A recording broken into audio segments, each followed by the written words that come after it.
সত্য ঘটনা। লিবিয়ান এক যুবক, নাম তার আমির। সে রওনা দিয়েছিল সৌদি আরব হজ করার জন্য। এয়ারপোর্টে পৌঁছানো মাত্রই তার নামে একটা সমস্যা হয়েছিল, আর এই সমস্যাটা সমাধান করতে করতে প্লেনের দরজাটা বন্ধ করে দেওয়া হয়েছিল। পাইলটকে অনেক রিকোয়েস্ট করা হয়েছিল যে দরজাটা খোলার জন্য, কিন্তু পাইলট দরজা খোলার অনুমতি দিলেন না। অবশেষে আমিরকে রেখেই প্লেন উড়াল দিল। সবাই তখন আমিরকে সান্ত্বনা দিতে লাগলো যে হতাশ হয় না, হয়তো তোমার ভাগ্যে নাই।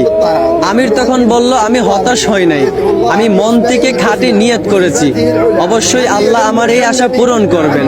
কিছুক্ষণ পর খবর আসলো যে প্লেনে একটা সমস্যা হয়েছে।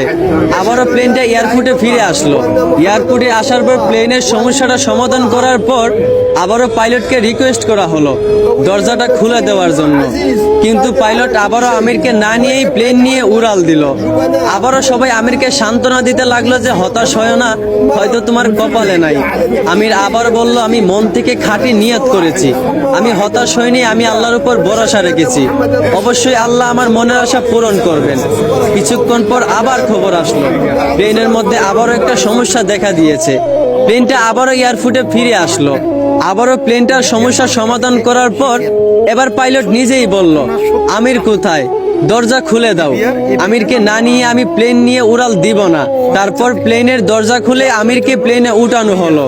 তারপর কোনো সমস্যা ছাড়াই প্লেন উড়াল দিয়া চলে গেল। পুরো বিশ্ব এই দৃশ্য দেখে অবাক হয়ে গেছিল। আসলে এইখান থেকেই বোঝা যায় যে একজন মুসলমানের খাঁটি ইমানের পাওয়ার কত। এইখান থেকেই বোঝা যায় যে আল্লাহর উপর ভরসা রাখলে অবশ্যই আল্লাহ সহায় থাকেন। আশা করি বুঝতে পারছেন। ধন্যবাদ।